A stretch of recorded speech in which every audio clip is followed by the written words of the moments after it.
I never remembered this. Huh? I never remembered that going through that Neither do for I. YouTube. Wasn't there last time. Because you're on YouTube now. Like, oh, I go back to Zoom. just minimize it, I bet. There we go. Recording? Good, whenever you are. We are recording. Okay. All right, we'll call to order the Pleasant View City Council meeting, July 7th, 2020, 6 o'clock. Welcome, everybody. This meeting is being held by Zoom. I have myself, Councilmember Bailey, here at the city office, and everybody else is joining us by Zoom. We have the police chief here, and Laurie also, and Bill's in his office. So, welcome, everybody. We'll start with the Pledge of Allegiance and the opening prayer reading and expression of thought by Councilmember Bailey. All rise. I pledge allegiance to the flag of the United States of America, and to the republic for which it stands, one one nation, nation, under God, indivisible, with liberty and justice for all.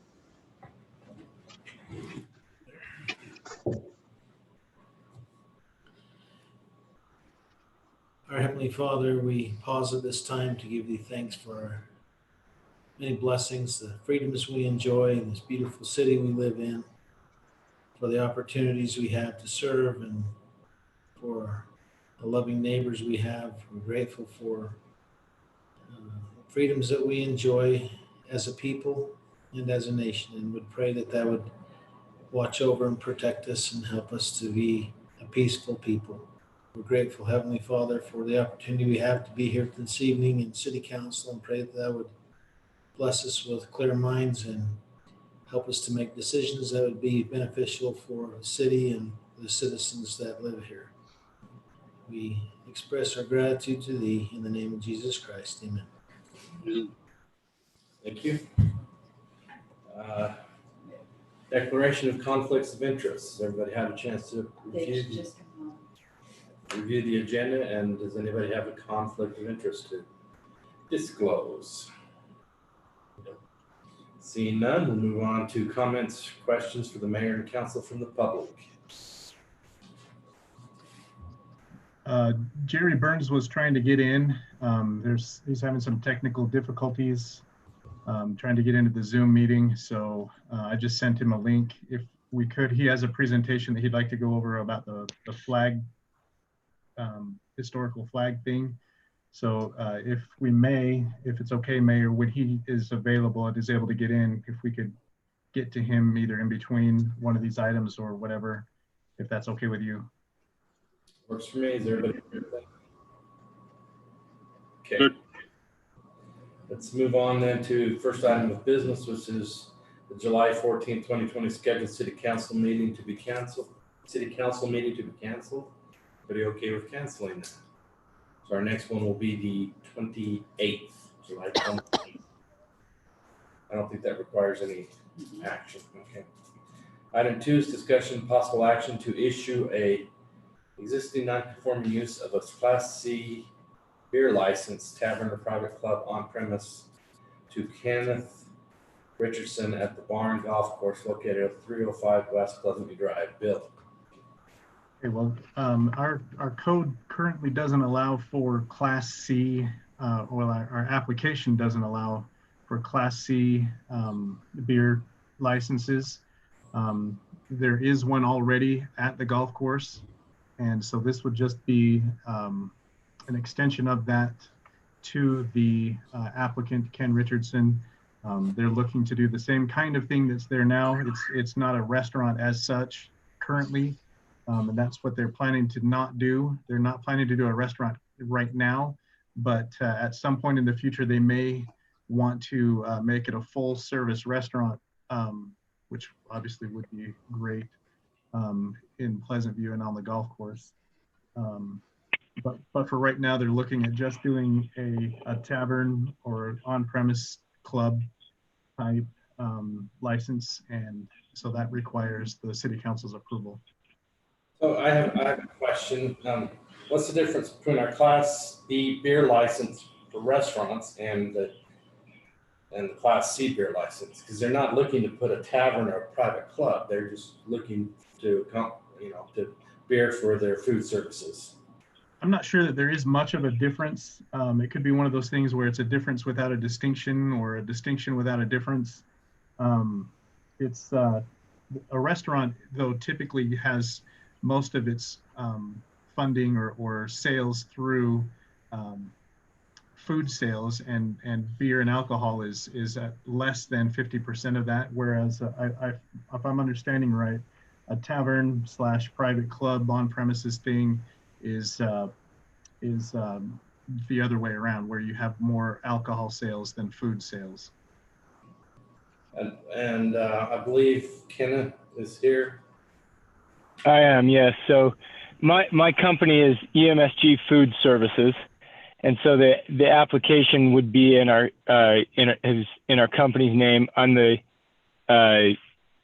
sole owner of that, and it's an S corp. But what we've discussed with the owners of the barn is that so Sean and Kelly, they currently have the license through the DABC, and the DABC monitors and controls basically the distribution and sale of alcohol in the state.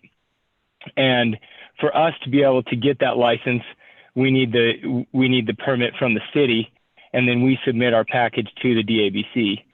And in our conversation with Bill and Sean and Kelly, sorry for clarification, Sean and Kelly are Sean and Kelly Woodland, who own the barn. In our conversations with them, it sounds like the code has changed, and so they're kind of grandfathered in because of the license and permitting that they've had.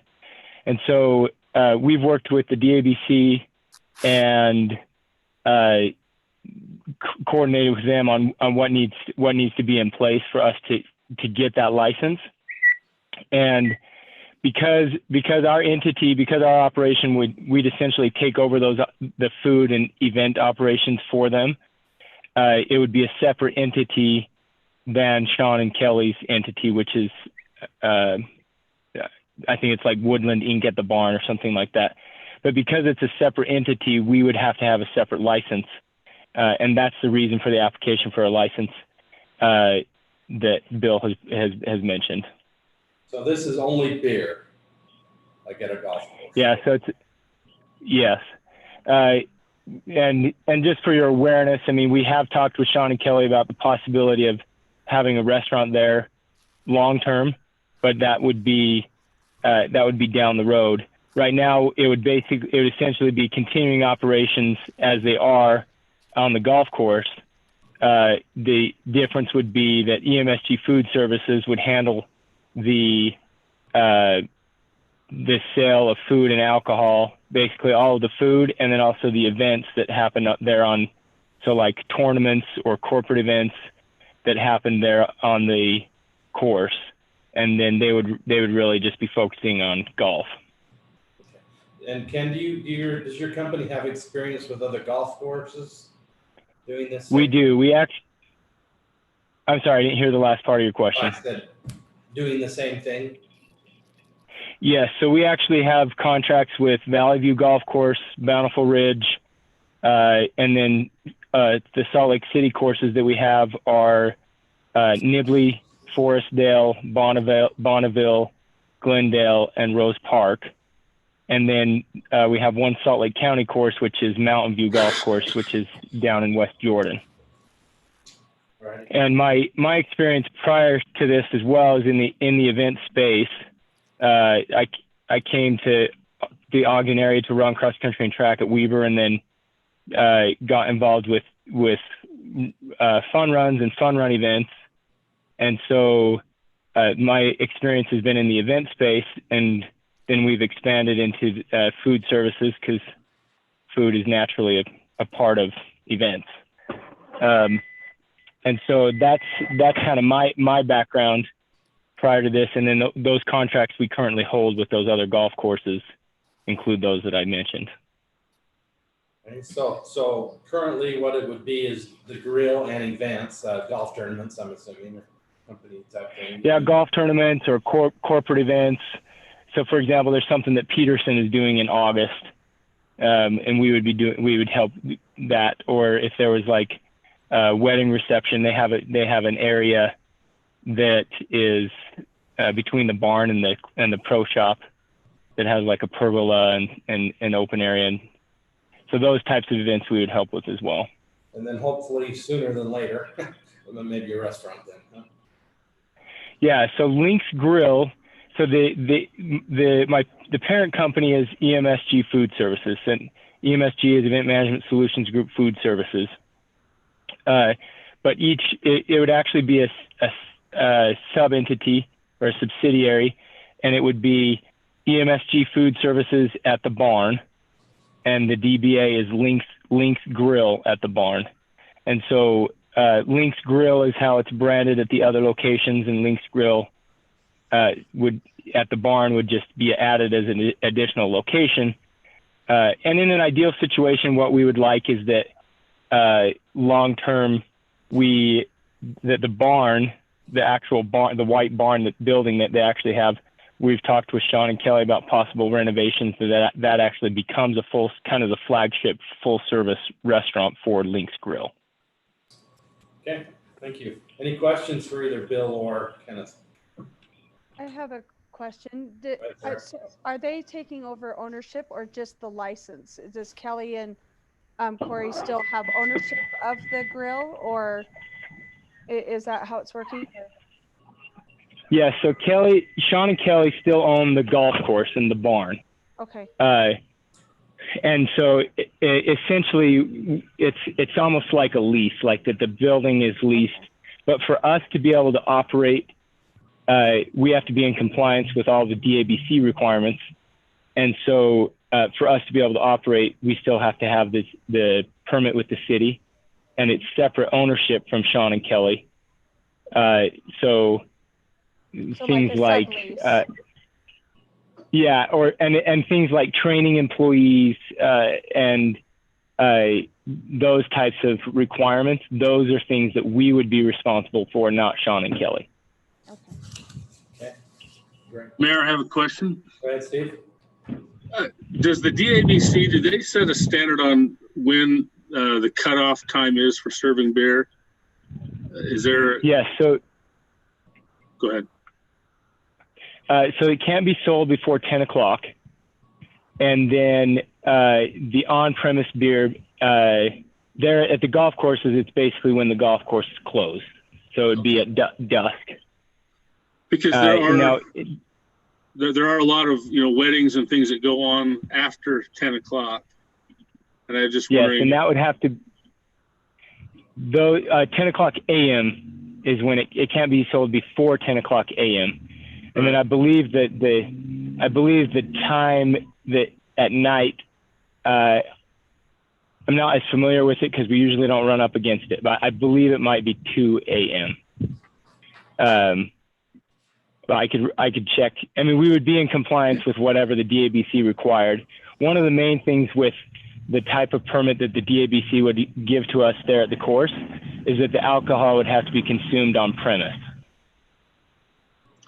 I just, I don't have a problem with issuing the license. I mean, I think it's a necessary part of that golf course. But I know that some of the, I live very close to the barn, and some of those parties go on quite late. And I always worry about people driving down Pleasant View Drive inebriated, after a while. So if DABC, if they don't have a specific time when you cut that off, I don't know whose job that is. 2 a.m. the last call. I don't know. Yeah, there is a time, and as I said, with the golf courses, I'm not as familiar with that because we don't often come up against it with the events or the courses. But let me see.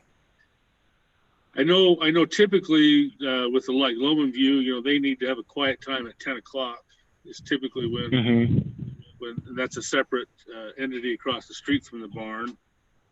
But I know the music and things go on because I can hear it from my house, you know, quite late. And I know that has nothing to do with this application, but I just curious. Right. I don't think we have any ability to limit that with the license necessarily, do we, Mayor or Bill? Chief says it's 1 a.m.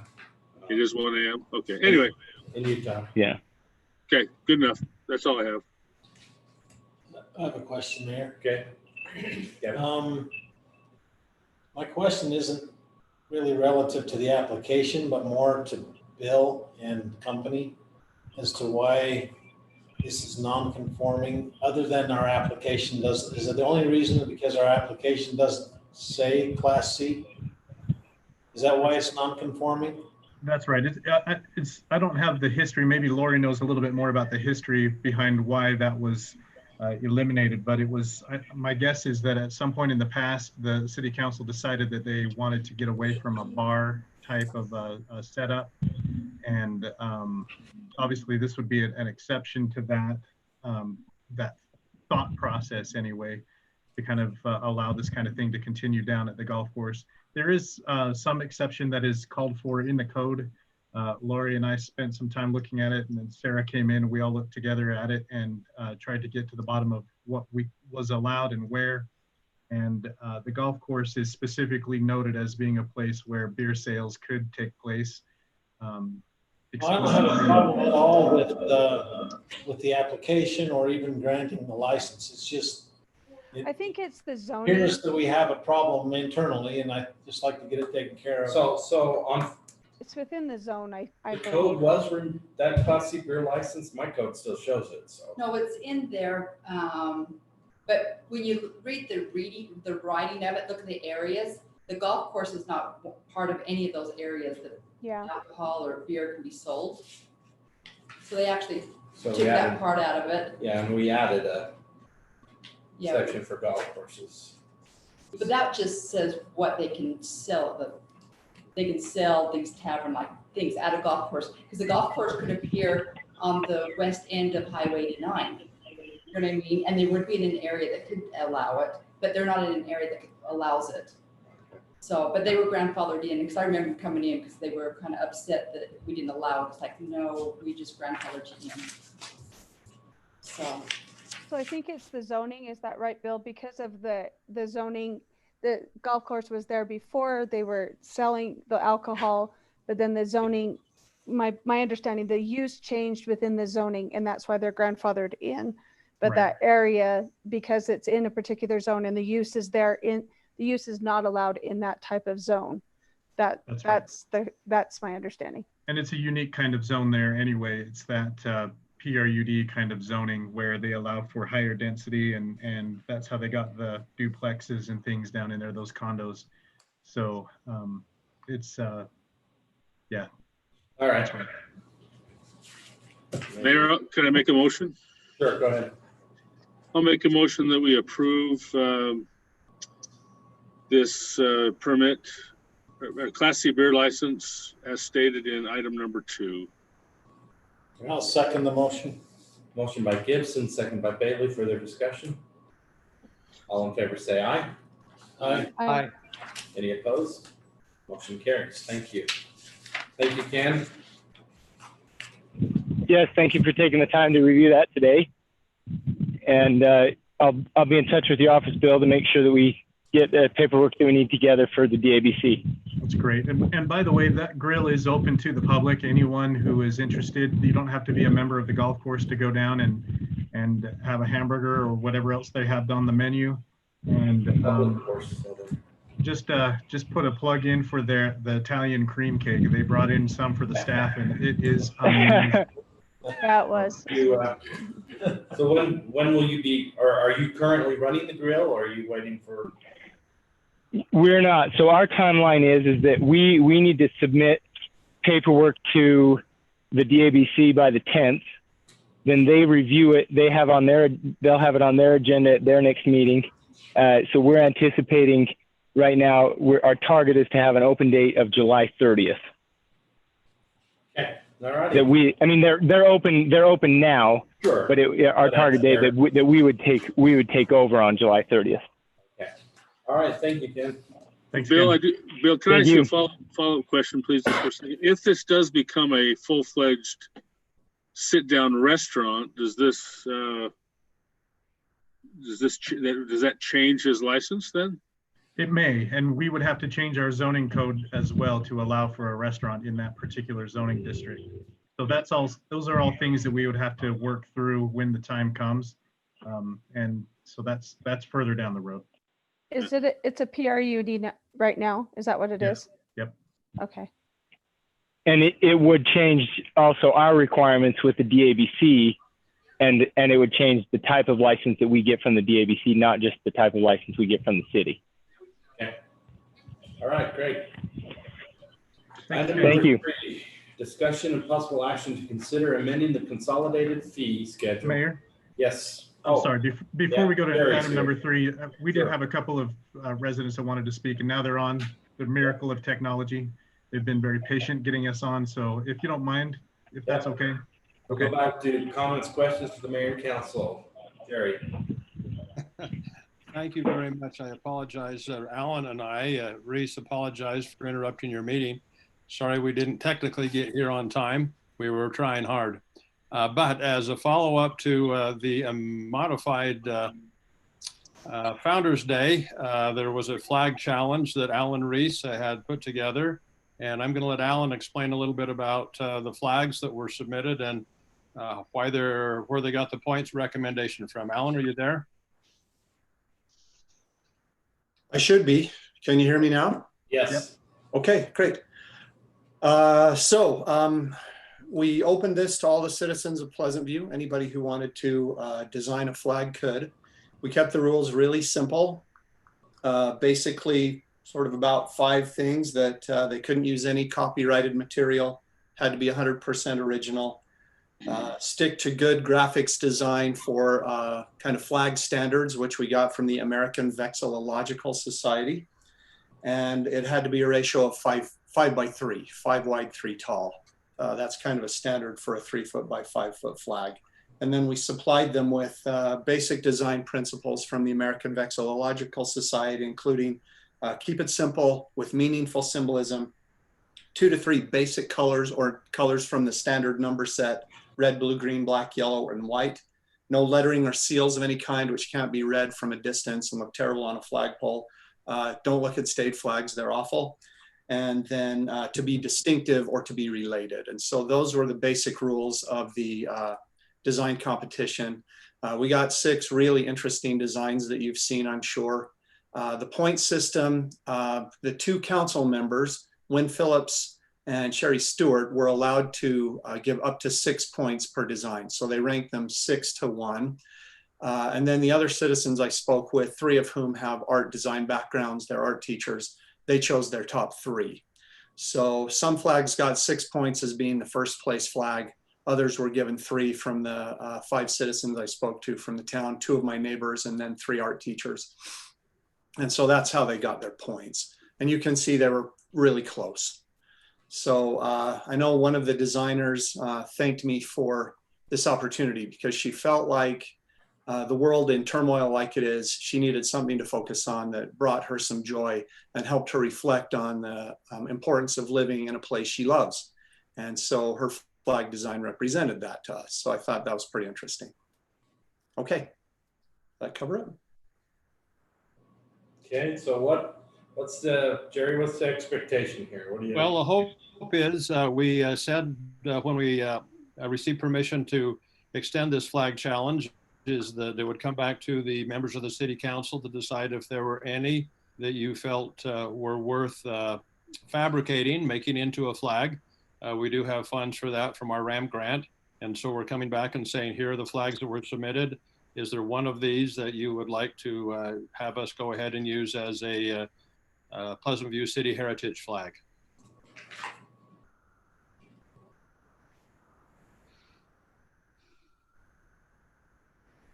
Okay, council. Mayor, I'll make a comment. Right, Steve? I like that first one right there, Bill, if you'll leave it at that one. The only exception, and I talked with Jerry about it, I think the flag is pleasing with the exception of the red dot. I don't know why that offends me so much. Maybe it's the red, but I like the basic, you can tell that's we're at the base, the base of the mountain. I like the colors. I like the different, as I said, that represents the blue stripes, and the going up represent a clear, beautiful day in our city. So I kind of like that first one. I don't care for the other ones necessarily, and I won't state the reasons, but I would, if we had to choose a flag, I like that particular one, with the exception of the red dot. I don't like that. I know it represents us sitting there at the bottom of the mountain, but I just don't like it. Anyway, my thoughts. If I had to choose, I'd also choose the first one. I'm okay with the red dot. I can see why you would say that, but I'm okay with it. It draws the center of attention there. But if there was one that we were going to choose, I like the first one. Yeah, my initial thoughts are I didn't like the red dot, but it's kind of growing on me the more I've looked at it. But I really like the bottom flag. I think they're trying to depict Pleasant View, not the bottom one, sorry, the one above that. They're trying to use the fruit or something there, a peach or whatever that is, to depict the city. And that's kind of what the red dot is. I wonder if there's something we could change the red dot to that would be a little bit more pleasing. Whatever. Yeah, I think that was their intent. Yeah, maybe it's a cherry. Maybe it's peaches. Peach. Yeah, that's orthogonal. We can't do that. Peach, Yeah. an apricot, a tree. They're using the red dot to depict the city, that, hey, we're right below the Ben Lomond. And I think it makes sense once you read it and understand what their thought process was. But visually, it wasn't the first thing that stood out to me. Until I read through it, until I looked at all of them in detail, I didn't come back to that. I came back to it. I liked it, but it's still, the red dot was concerning to me a little. So, hey, well, I do have a question too. What's the intent of the flag? I mean, I'm assuming, I don't know. I mean, it's nice to have a city flag, but I'm wondering, was it intended just for Founders Day? Was it something we think we'd fly all the time? What was the goal? Our intent, I guess, was twofold. One, as we had kind of brainstormed about community involvement ideas to do with Founders Day, the flag challenge seemed something that we thought people might respond to. I guess there were 6 people who responded. And the other was kind of just an ongoing symbol. If there was something that we could relate to, we could, at least as a heritage flag, use it for or in conjunction with Founders Day.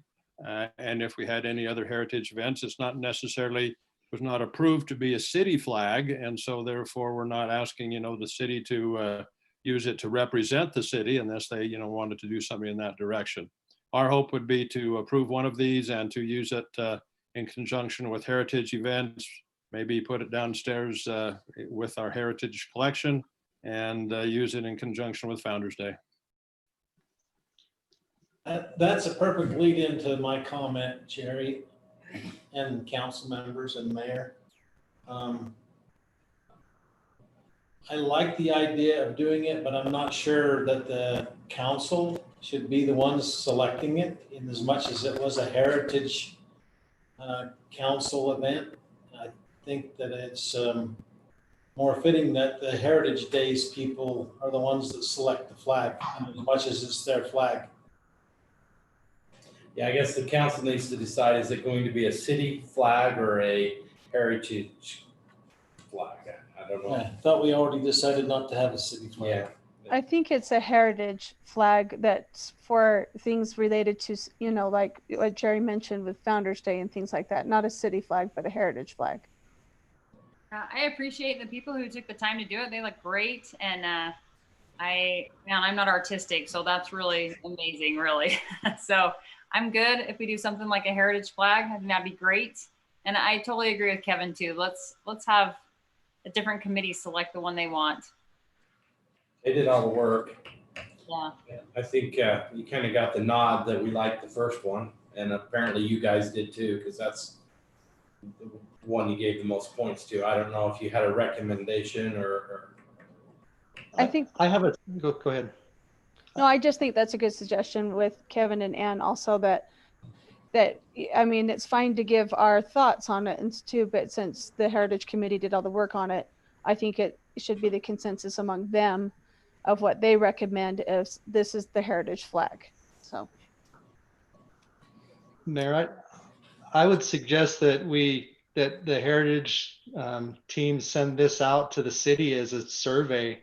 To me, when I saw all those, it kind of got my thoughts going, and I think there's a lot of people that might be interested in even submitting more information or more artistic ideas, which maybe we don't want more ideas at this point, but it kind of opened it up to my mind to, let's see that the city has more ideas out there. I don't think it was publicized quite as well as any of the other stuff that we did for Founders Day, but I think it would be a good idea. Maybe that has a survey. We've done that before already, and it seemed to work all right. well, Just a suggestion. yeah, I think that would be appropriate and okay if we were going to make this the city flag. But if it's going to be the Heritage Day or the Heritage Committee flag or whatever, heritage, let's just call it heritage flag and not an official city flag. I think, whatever they've done, whatever they want to do, however they like to make this happen, I'm okay with leaving it in their hands because it's their thing.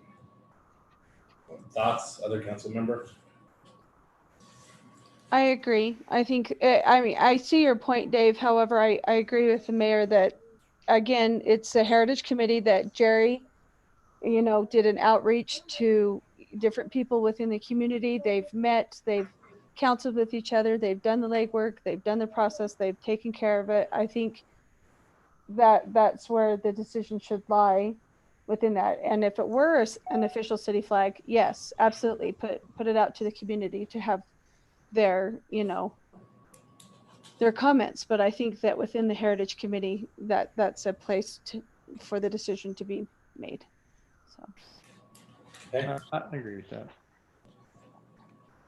Okay, Jerry and Alan, I guess the ball's back in your court. Pick whichever one your committee wants and make it up. Okay, we appreciate very much the time of the council to do so. We were just reporting back as instructed to. So That's we'll great. go ahead and I'll visit with Alan. In all likelihood, we'll take your recommendation for the, in spite of the red spot, move forward with the beauty of the rest of the flag and the good things that it represents. Thank you for your time very much. Thank you. Thank you. You bet. Thanks, Jerry. Thanks, Alan. I know you hung up, but thank you. Hi, guys. All Thank right. We'll move on now to item 3, discussion and possible action to consider amending the consolidated fee schedule to add the fee of public hearing / meeting notification fee in the amount of $200 to attached accessory apartment application. Resolution 2020-J. Jill. Yes, so from our last meeting through council on the Binions and listening to you guys and Steve, your comment of, you're right. Residents shouldn't have to pay for certain things. We actually got a attached accessory apartment application, and I looked at it. For that application, it goes through Planning Commission. We have to have our inspector, Sean, through Sunrise, go and inspect the apartment to make sure it's up to our standards and everything's safe and well for someone else to live there, which is great. They pay $100 for the application fee. That covers Sean. But according to our code, we also have to notice it through the newspaper, the website, and notice it through 300-foot radius of the property, and along with the 2 billboards or the 2 bulletin boards that we have at the city, which the residents are paying for the stamps, the envelopes, and everything else. So that's what the 200 would cover, is just the noticing. That is it. We're not going to add, my request is not to add anything else, no more burden on the applicant, but just to cover what is just for their project and their project alone. Where does it specify in the code where we advertise for that conditional use? Because I thought I read where it just requires either a sign or a direct mailing to those adjacent for that conditional use. It doesn't require advertising. It is on the public hearing, public meeting in Title 20. I want to say, is it Title 20 or is it Title 18? The first page 18 under after the 18. table of content. Is it a state requirement that it has to be noticed in 3 different places? Says Yes, what? that's right as well. That page. Yes. Chapter. So according to our code, because we require it to be noticed, it does trigger the state code, which we do have to notice it in 3 different places. Okay, but that's for land use ordinances and zoning map considerations. Yeah. Item B is conditional uses. Public hearing says the planning commission shall consider any conditional use at a public hearing. A notice of public hearing shall be provided at least 10 days prior to the meeting by a placement of signs provided by the city or mailing of a notice to each owner whose property is directly affected. So that's for conditional uses. And the attached accessory would be considered a conditional use. Right. So if we're not, so I'm just thinking that might be a little expensive and we might be wasting money by advertising conditional uses in the paper. It's kind of my pet peeve because we spend a lot of money to advertise and 5 people actually read them through, you know. Mayor, I want to make a comment towards that. I've been dying to say this. I mean, the newspaper is dying. I don't know how many people even get the newspaper in Pleasant View, let alone see it. And so I don't think we can change state code necessarily, but if we can adjust our code to, posting on the door, posting on a bulletin board, posting on something, like you say, those yellow signs that we put out that post for some zone change or some change, in the affected area. I think we get more on our website looking at it than we would posting it in the paper. I have a question. Can we change that in our code or something to change putting it in the paper?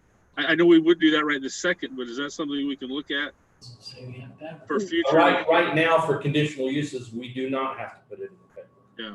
Can Facebook count as one of the places that you put it? Well, not according right now. Right now, our code says a sign to on the affected property or a mailing to each landowner whose property is directly affected. But could it count? 300 feet of the affected area. So we either have to send just to those people or post a sign for just conditional use. Yeah, I like the idea of doing kind of a both and approach on these things. The Facebook definitely is a place where we could get the information out, but because Facebook is a self-selected group and you're limited to people who have internet access and have computers. So is the newspaper. Well, that's true too, but the idea is to cast as broad a net as possible when we're getting the public notice out. So if you do get the paper but are not on Facebook, which is probably the likely scenario, then you can get information there. If you are on Facebook but don't get the paper, which is the more common scenario, then I think it's a good idea to put the information there as well. Our website is a great place we put things on our website, we put things on the state website, but the idea again is always to just get as broad a net as possible to get as many people as possible. And at least, if they don't want to comment, at least make sure that they had a chance to know what was going on in their backyard before it actually happens. Well, and my goal here is just, we keep making things more expensive and more complicated than I think sometimes we need to make them. That's the number one complaint I get is it's so complicated and it's so expensive to do business in Pleasant View. whether it is or not, that's a whole nother topic of conversation, which we talked about, Bill. And so, you know, I want, first off, if we don't have to do a newspaper notice, which was, what did you tell me, Jill, $189 or something like that? Between the notice for the newspaper, all the paper we use to notice their project. Also, we have to pay for the state website, and we also pay for the stamps and the envelopes Sure. for Well, that's the attached paper cost. expenses. That's the paper cost, since we don't have to do that according to our own code. Mayor, I have a comment and I need a clarification as well. So when I was on the planning commission, very few people came in to claim that they had an accessory apartment. And we would always reward them when they did come of like, thank you for coming and making it legal, you know, type of idea. I know there's lots of apartments in Pleasant View that haven't been approved and registered. I'd like to keep the fee as low as we can to encourage people to come and make it legal. So, and then the clarification is, I'm still not quite sure. Are we doing overkill by putting it in the paper? Is that required by what you're reading? It's not required. It's not required. Okay, all right. Yeah, my opinion is I'd like to keep it as low as possible to encourage people to apply for the application to, you know, legally be on the books for an accessory apartment. Amen. I agree with that. I agree as well. So is what we're really talking about then, Jill, we have to notify, the expense is the cost of the paperwork, the stamps, to notify everyone within 300 feet, right? And So staff we're talking time. about a handful of people, half dozen, maybe 10 people. If you're fine with it, I can make them require it just like I do the developers. I'm fine with that. I'm just trying to figure out a way so the residents don't have to pay until we can update our code. No, and we appreciate that. This is not aimed at you. This is aimed at Oh, I making know. the process simple, you know, it's, Oh. I agree 100% with Ann. The first thing that came to mind is, oh, this is just gonna drive these AAA people farther underground that aren't gonna come in and get, I agree. so. But I also appreciate Jill bringing to light that, yeah, right, we don't want to have to pay for people. So like, if there is an issue, maybe we do need to edge it up a hair, but like, what do we need to cover the cost basically, right? Yeah. The real costs that are there. And stamps, you know, I don't know. I mean, is that $20? Is that I, to $50? be But honest, I do not want to do paper. I'm totally against putting anything in the standard. I just don't think people look at it. It used to be everybody got it. Everybody went and looked at the local metro section, but that's a joke anymore. I'm not trying to disparage the standard, but it's just, that's a dying thing. So if we, and it's especially since we don't have to do it per code for this, but for anything else, and I know again this is off topic, but I'd like to look at ways we post things for public meetings and different things. Well, I like Jill's idea of requiring the applicant to provide the stamps. That seems reasonable to me. Well, we charge them $100 fee. That should be enough to pay for the inspector and 5 or 6 notices that need to go to the adjacent properties. Yeah, so as long as that we're maybe just so adjust the ordinance and how, you know, and just cover the basis of the state requirement and then move from there. If it doesn't have The to. ordinance already allows us to Yeah. just do that. So if it doesn't have to be posted in the paper, then maybe that we shouldn't do that anymore and do Yeah. something else. So I agree. I agree. So do we want to have a vote on this or sounds like we don't want to do it. Have we not changed anything then? If we haven't changed anything. We don't change anything. It's still $100 application fee, $25 for renewal, right? That's the way we have it now. Yep. Yeah. and if that's sufficient to cover the cost with minus the paper, then I say we just leave it at that without, if that's enough to cover all the other Do we costs. need an official motion to do that or do we just? It is what it is. If you It don't is, pass okay. it, it's just dies. All right, so we'll just move on to item 4. Is everybody okay with that? Yeah, Have what's them the all. renewal? Sorry, what's the renewal fee? Is this an annual fee, or what is the renewal fee? Years, I believe. Every So 3 years. that is for their renewal if they were to come in and renew it. We don't typically get a lot of those, honestly, because once they're in, they're just kind of in. And our ability to police them is limited. It's really more of a check-in for those people who are honest, but also for those who, if for whatever reason we need to go in and shut them down, we can say, well, you failed to renew, so we're revoking it, and then they have to go through the whole process all over again. Okay, all right. All right, let's move on to item 4, discussion and possible action to consider amending the consolidated fee schedule to add the fee of sidewalk modifications in the amount of $25. Resolution 2020-K. Jill.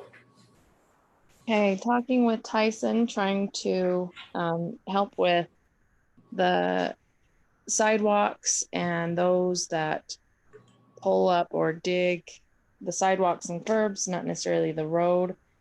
The idea was to have an application so one, we can make sure that it's followed up on, things aren't sinking and whatnot. So talking with him, we made a new application, and it's the idea was to have a $25 processing fee just to make people be serious that that's what they want to do, and not, but yeah, whatever you guys want to do.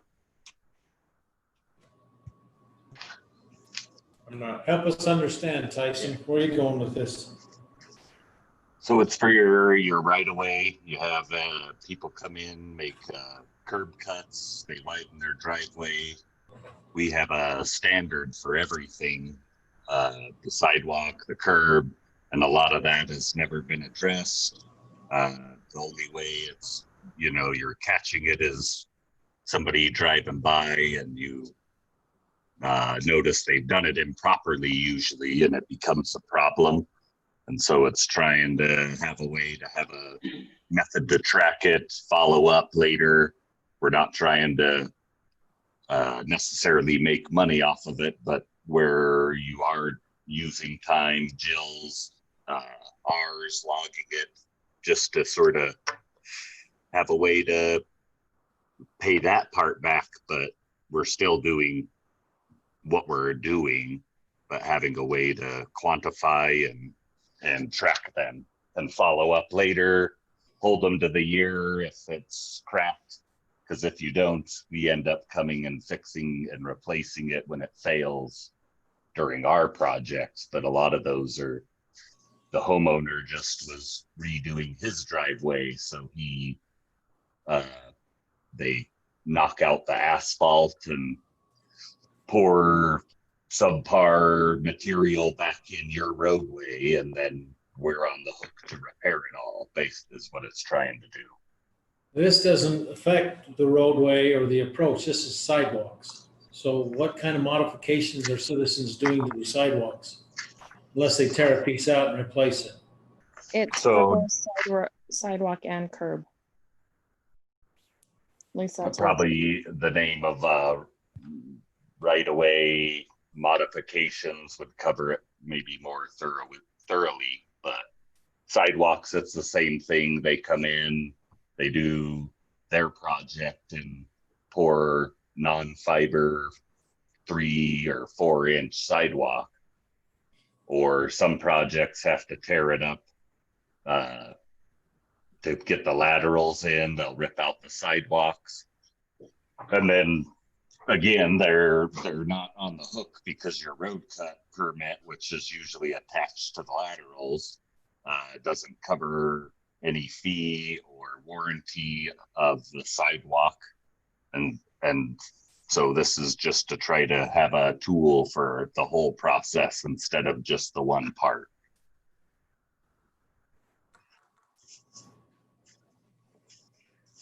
So if I'm a resident and I want to modify my sidewalk or approach or whatever, then you're suggesting that I come into the city before I do that and pay like a $25 fee? Is that what you're suggesting? Yes, that's the city's sidewalk, not or the resident sidewalk. Okay. It's just And how, like, just how do residents know that they have to do that? I wouldn't even know if I were doing that I needed to. Well, one thing we can do is we can start putting it out on the website and the newsletter.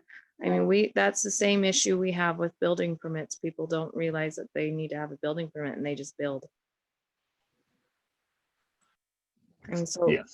it's Are you- something we can do to get it out there. Are you suggesting, Tyson, that it needs to be an inspection with it? I mean, that's what the fee is for, is to ensure that it gets inspected prior to, or that they at least know what the materials need to be when they. Yes, and get them the standards. I mean, that's part of it, is to be able to take the time to try to communicate all of that better, because if you don't, you're still trying to come in after the fact and say, this is subpar, you've already spent $1,000 on it, but you need to rip it out and replace it like you would make anybody installing new work. So the city owns and maintains it forever, and if they're coming in and doing non-fiber or not forming things properly, any of that, we have no way to address it. So if we pull up and you can see that they're setting it up to do it improperly, you're trying to have those conversations, but then it's up to us to just basically, in the past, they would make a little note on a notepad and try to remember to swing back by and see what they did. So this will just make it more uniform. A lot of them, they're part of that same permitting. So the 35-foot driveways approaches, people cut them in, and that's where you end up with approaches that are across the entire frontage of homes, and those aren't allowed. A lot of them get cut too close to property lines, and there's reasons all those code exists, and it's just a way to track them. So it seems like, do we require a permit to do any of that work? I mean, if we already require a permit to do it, $25 isn't really gonna, I mean, I don't know if that's gonna do anything for us. No, we don't always necessarily, depending on what they do, depends on if we require a building permit. If they're just pouring so much to widen their driveway, no. Sean doesn't go and inspect those. It's a way for us. If it's something that we would require a building permit, I would hope that we wouldn't do this. So, but that's one thing. Tyson came to me and made sure what's required. And so he's trying to be very thorough and make sure his end's taken care of, as well as not overcharging people. So I have a question. Then I guess it goes back to kind of what Ann said. How would a resident know if they would need the building permit, or would they automatically default to anything that they're doing to alter their property or improve it or whatever, that they would need to come and check with the city? And so and going to what Dave said, I'm not quite sure how the $25 comes into play. Do you know what I mean? Of how would I even know that that's something that I would need to do?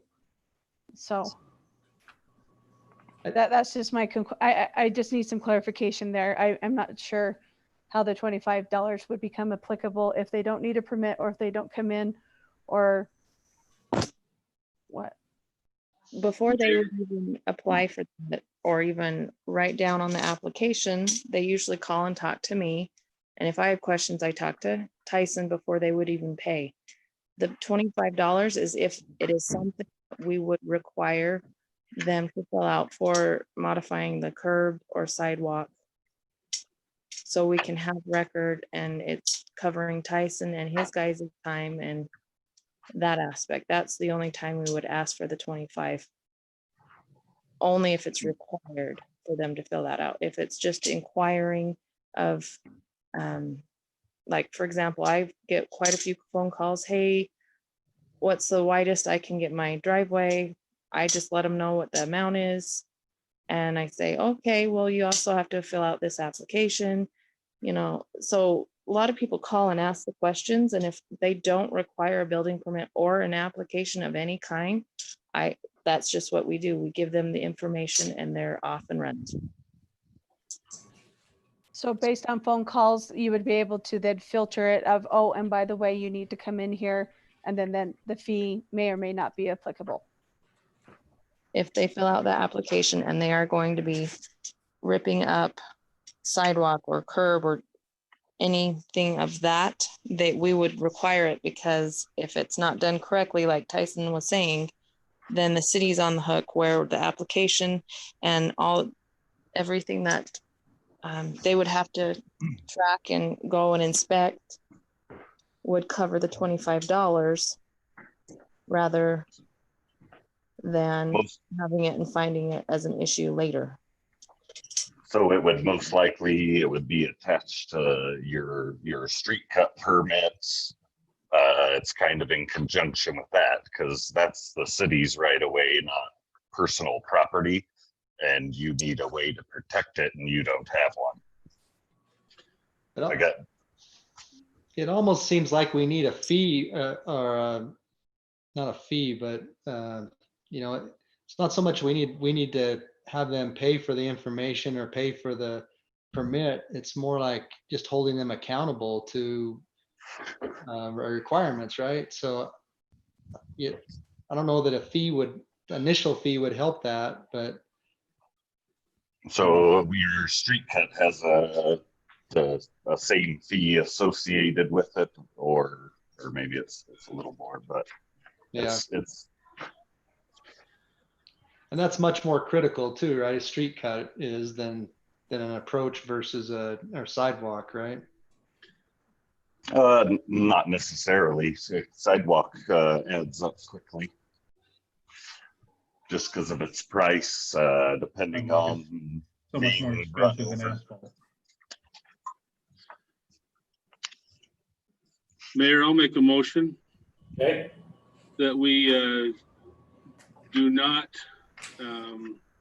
amend this consolidation fee schedule and not do it. I don't think that we really understand what it's doing. I don't think $25 is going to do anything. Road cut fee, I definitely see that. If the road sinks, if we cut out into a road, we've already got that. We hold them accountable for that. But sidewalks, I just don't think. There's so many problems with sidewalks right now, and to take us ownership of that, you own those. Well, but anyway, I don't think that's something I want to get into. So I'm gonna make a motion that we do not amend the fee and let this die. Okay. Have a motion. Do we have a second? I'll second the motion. A motion by Gibson, second by Bailey. Further discussion? All in favor, say aye. Aye. Opposed? 5-0. Do we have any abstaining? I didn't say yes or no. I'm abstaining because I see a need, and maybe there's further clarification, and I don't think that Tyson and Jill would just bring it. There's a need, and so I abstain as well. Okay. Can't hear Dave. He's saying something. So 3-2. Sorry, I was on mute, but I also did not vote. So I agree. I vote no for that. So. Okay. Your non-vote is 3-2. So it's Good. So it doesn't pass. 3 yes, 2 no. 2 2 yes, 2 abstain, and 1 no. Oh. 2 yes. Okay. So have a substitute motion or another motion? Did I understand you right, Tyson? Did I hear you say that we have a curb cut fee already that we charge? It's street cut permit, yeah. No, we just have Just a the street cut. Okay. Yeah, I do think there's an issue that Tyson's trying to resolve, and I do think we need to work through it. I agree. I just don't think the $25 is I don't know. I'm not sure how that is going to affect or solve the problem. No, I understand. We can come back and do it differently, and Would you do that? from there. Maybe add it a little bit more to the street cut or something like that, or do it just, I mean, I guess approach it. I'm just a little bit confused of how the whole thing would be enforced or applicable and stuff. And so if you could do that, I'm in full support of you doing that, because I know that you and Jill worked on this and that there's a reason for this. And I support that. So. If I had a sidewalk and I was going to cut it, I would want to have the best thing possible. And so maybe we have,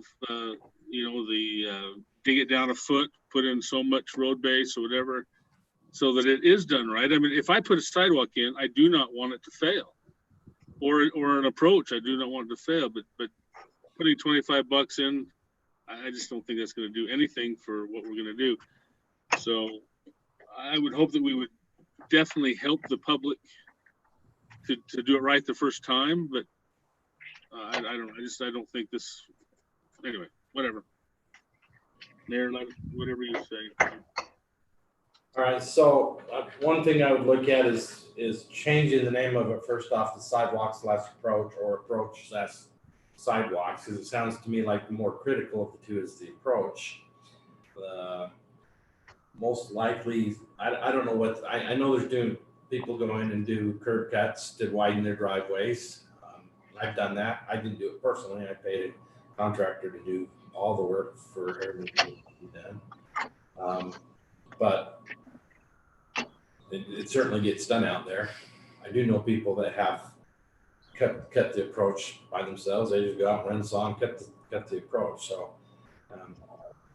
but the problem is, it's just we're going to amend the fee schedule, and there's really no definition to what sidewalk/approach modifications are. That's what it sounds like to me.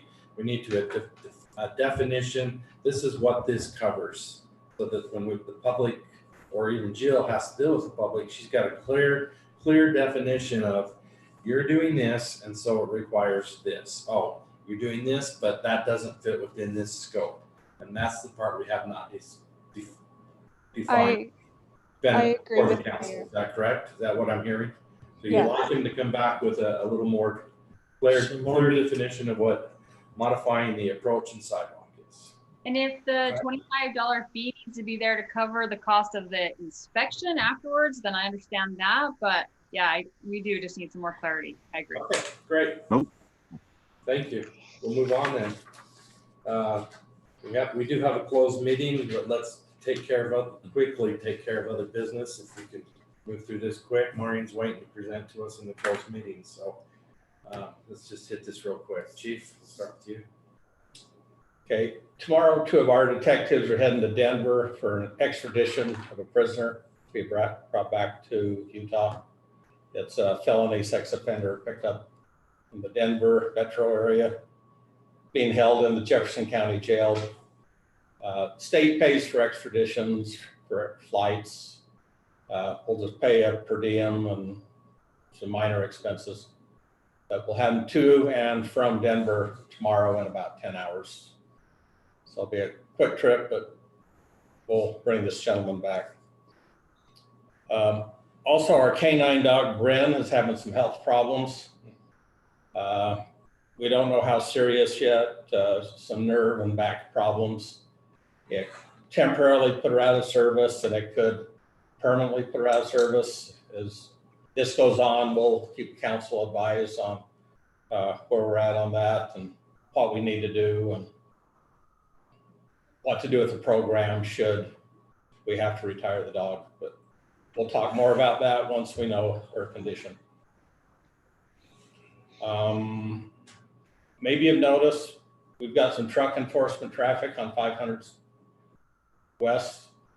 Sheriff's office has been generous enough to loan us their state certified truck enforcement officer. He's been making quite an impact over there. If nothing else, the citizens are very thankful and very grateful. We're getting a lot of complaints and problems from recent heavy truck traffic. This may not make any less traffic, but it's certainly going to make them compliant. So that's about what our goal is right now, because that's about all we can do right now. But we're watching for speed, equipment violations, overloading, that type of thing. And it's not just Butters, but apparently there's 3 companies running gravel out of there right now. Some up on the North Ogden Divide and then some other places, I don't know where. But there's a lot of traffic. We're getting sometimes 2 and 3 trucks a minute going down there. It's been real heavy this week. You got a shout out on Facebook. The residents have noticed a difference and they're very grateful. Yeah, and I've got some some emails that come through the city to me thanking us for our efforts. So if nothing else, that's a good thing, but we'll do what we can, keeping the citizens' concerns in mind and Butters' rights in mind, and we'll continue to do what we need to do to monitor that. Mayor, I have a question about the gravel trucks. Can I ask that now, or do you want to wait a little bit? So when we were setting up for the fireworks, what's his name? Was his name Dave? Steve. So Steve said, why are you allowing those trucks to not have mufflers? He said, everywhere I go, I have to have a muffler. And he said, you could post a sign that just says mufflers required. So I just was asking, can we post a sign and continue to enforce that? Because I think that's a lot of the systems. Those Jake brakes are just so dang loud. We couldn't even talk to Steve with that truck going by. We couldn't even hear each other. So is that a possibility? We could post that and enforce that? Well, it all falls under what the state regulations are on the trucks. A steep hill like that, you have to have a Jake brake, or you're just depending on the gears and the regular brakes to slow the trucks down. The possibility of a runaway truck without a Jake brake goes up considerably, and we certainly don't want that. Yeah, and just to clarify, he said the Jake brakes would still be in effect, but they would be muffled. So they're still using a Jake brake. They just have to have a muffler on them, is what he said. I talked to the truck inspector. He says after a certain year, I think it was like 2010, there's regulations for trucks up to 2010 for what they call straight pipe, which means that the pipes are to be extremely louder. And then there's different regulations after 2010 for the year of the truck. And the only thing we could possibly look at enforcing is decibels, but the trucks know what they can do and not do. And I don't think that I know of, I'm not an expert in this. What I know of, there's no muffler besides what the truck normally has. He mentioned that it is actually a state law. He drives a big heavy truck like these guys do. His brakes, his engine brakes are actually muffled, and Utah state law requires the engine brakes be muffled now. And the comment that he made is every single one of those drivers know that, and they're doing it on purpose. I don't know if that's for trucks after a certain year or for all trucks, but if you know where that law is written, I'd be real happy to take a look at it. Absolutely. We'll look it up. Chief, I have a question. And we'll talk to the county truck people too. Chief, yeah, have there been any violations of the trucks? I mean, were we finding several of those, or was it just checking them out? I think we're on our second week with him. What I've asked him to do is keep track of how many stops and citations and for what. I haven't got an overall report from him yet, but I've seen it. Maybe some of you have too. There's several trucks being stopped out there every day now. So I'm sure the word's going to get back if some are being cited or warned or given compliance violations for whatever, brakes, mufflers, noise. We'll get a report on that after a few weeks that we've done this, and I'll report back to the council on that. Great. I think that's good. Good steps there. I think the residents need that. Yeah, so I sympathize with the citizens, but at the same time, we've been through the route with Butters. We know what that's all about. So it's finding the compromise, I think, of what we can do and what we can lawfully do.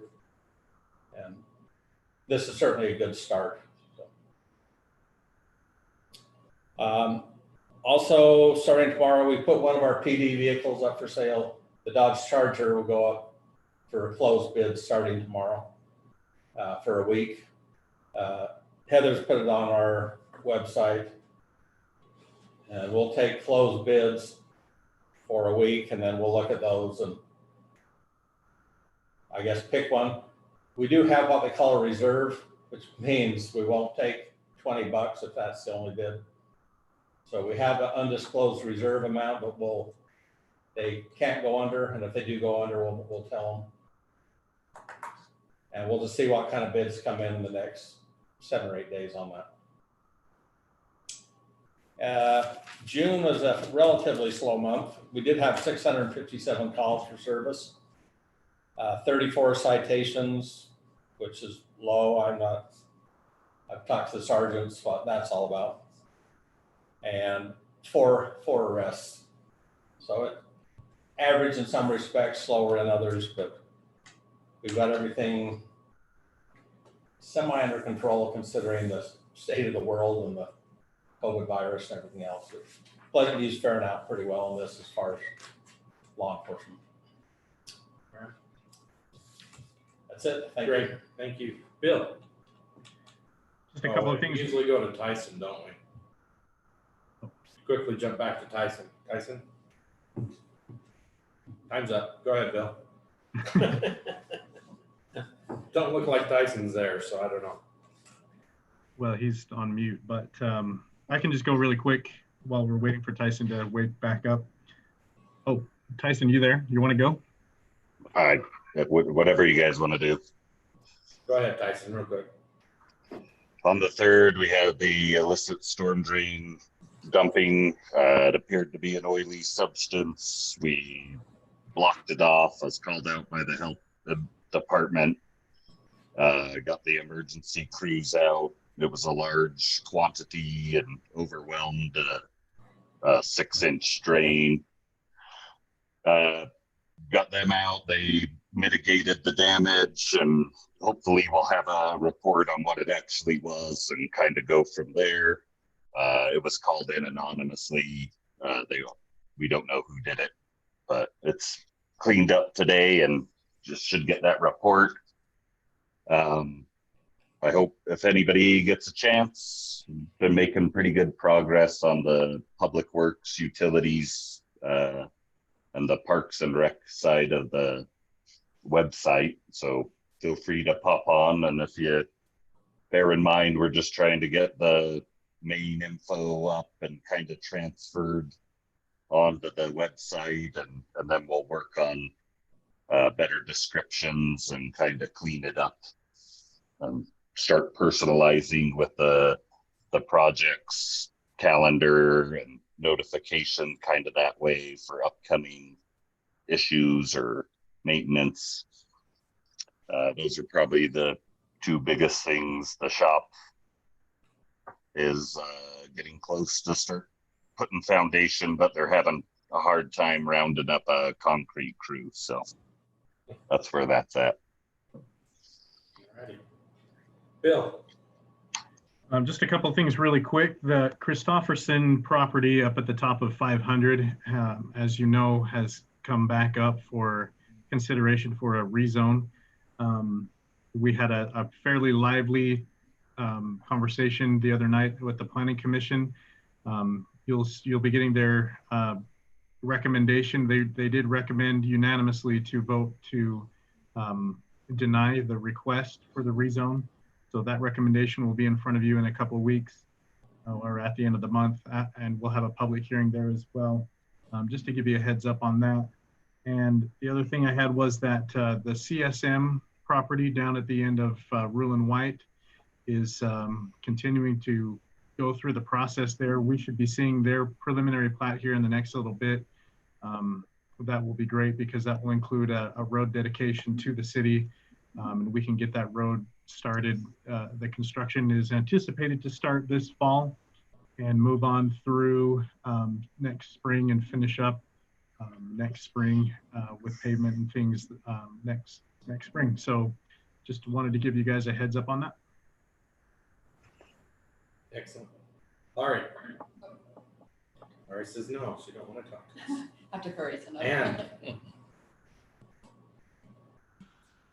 Well, we just wanted to see where we're at with the internet car sales. Are we still kind of working on doing something with that? Do we need to change the code, or what are we thinking on that? the online car sales, and I'm still working on the conditions. So it's coming. It's just taking me a little bit, but I'm getting as quickly as I can. That's awesome. So when you have that finished, Jill, are you just going to put that on the city council agenda? It'll go to the has- planning commission Has to first. go through planning commission first. Okay, thanks for doing that and having that in the works. Yeah, if you need any input on that, just holler. So that's all I have tonight. Okay. Kevin, I don't have anything, thanks. Sarah? Just a couple little quick things. Shout out for Founders Day. I thought it went really well with our modified events, and some of them I think that would be great to incorporate next year as well. We already talked about the gravel pit trucks and stuff. So I don't know if Bill knows this, or if any of you, Bill knows who Sean Wilkinson is, and I believe the mayor does too. He's the community development director for Weber County. He's a new resident in Pleasant View. And he and I were talking the other day, and he was letting me know of who the new economic development director is for the county, Holland Wilbanks. And she works in direct correlation with the new joint agreement with Davis County and Weber County. And I feel like it would be really advantageous to have Holland and come do a presentation, if the council agrees, for the council of what Weber County can do on our behalf in soliciting and marketing and providing information to businesses and people who come to want to do businesses in Pleasant View. And so if it's all right with you, I'd like to request to have Holland come do a presentation. And since Sean and I have already talked, I can reach out to her, or Bill can, or either way. Any thoughts on that?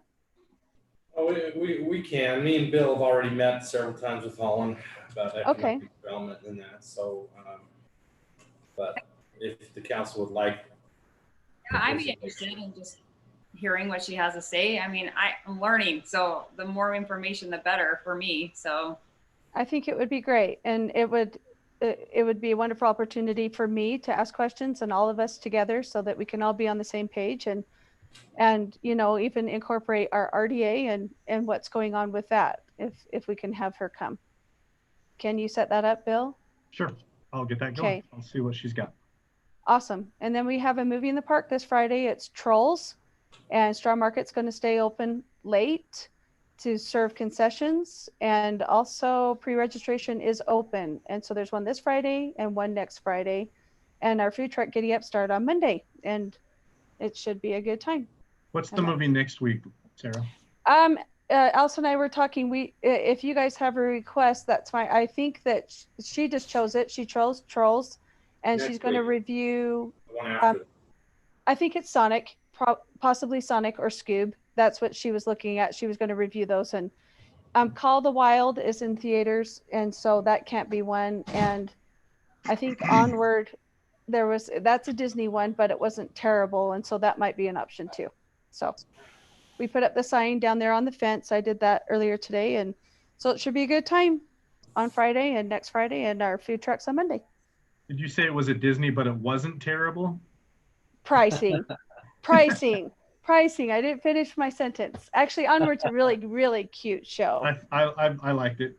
But Disney, as we all know, the copyright, the reason why we don't do it is because it's so expensive. Yeah. So there you go. All right, Dave. I don't have anything. Steve?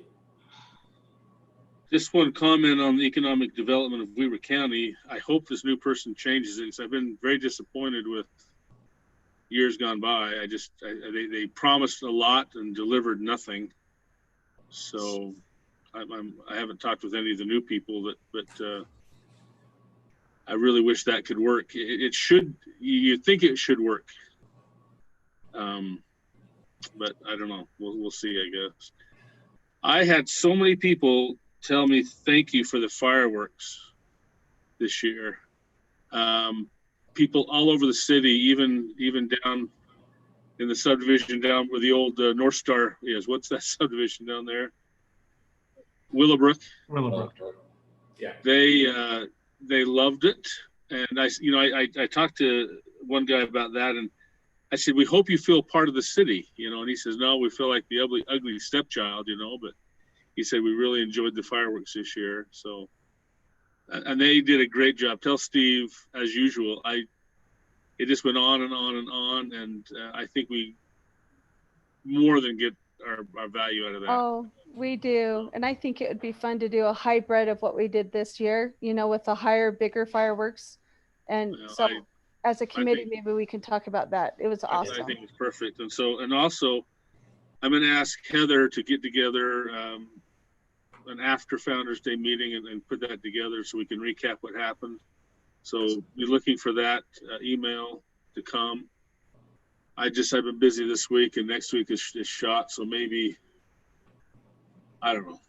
I want to do it before it fades too much. So maybe we'll try to do it the week of the 13th, but I don't know, maybe early on the week of the 20th, possibly. I don't know. We'll see kind of what goes on. Put something out there. But anyway, it went really well. So thank you. It did. Awesome. All right, Jill, anything? We have planning commission next week. There is Brent Bailey's rezone, which is just off of 2700 East, a parcel and a half of 600. We also have Harris Hills Phase 4 Carson subdivision on the agenda. The conditional use for the tumbling / preschool, and attached accessory apartment, and a lot line adjustment. So planning commission's going to be busy, and I'm also working on the conditions for the online auto sales. Yeah, so. Great. Dana, do you have anything? And nothing to report here. No. Okay, until we get to our closed meeting. All right, so we'll move on to, I have nothing except a lot of stuff for this closed meeting. So we'll go ahead and entertain a motion to go into a closed meeting. What do we want to talk about first? I'll make a motion to go into a closed meeting. Okay, talk about the property. Okay, motion by Councilmember Bailey. Do we have a second? Second. Second by Arrington. All in favor, say aye. Aye. Okay, any opposed? Okay, we're in a closed meeting. Who needs to be excused here? I don't think anybody does. Got just